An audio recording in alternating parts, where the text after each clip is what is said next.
സാധാരണക്കാരായ ജനങ്ങളെ കള്ളം പറഞ്ഞു പറ്റിക്കാമെന്ന് കോൺഗ്രസ്സുകാർ കരുതുന്നുണ്ടെങ്കിൽ ഈ അനുഭവം വരും. നിലമ്പൂരിൽ നടത്തുന്ന പ്രചരണം എന്താണെന്നതിൻ്റെ തെളിവാണ്. സാധാരണക്കാരായ മനുഷ്യരോട് ചെന്ന് പച്ച കള്ളം പറയുക. പക്ഷേ എല്ലായിടത്തും അത് വിലപ്പോകില്ല.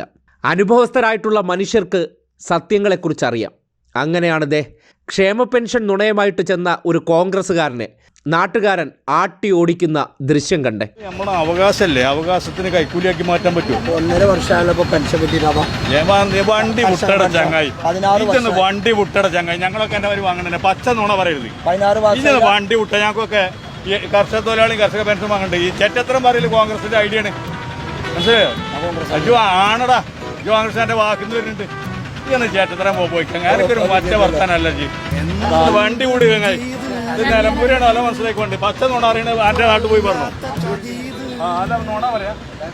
പെൻഷൻ കിട്ടാൻ എല്ലാവർക്കും രാഷ്ട്രീയം 2 വർഷം ചേട്ടത്തരല്ലേ കഴിഞ്ഞ. ഇപ്പൊ ഈ മെയ് മാസം ലാസ്റ്റാണ് പെൻഷൻ കൊടുത്തത്.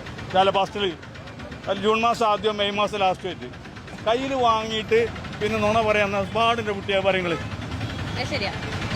അത് സത്യവിരുദ്ധല്ലേ? അപ്പോൾ വേറൊന്നും പറയാനല്ല.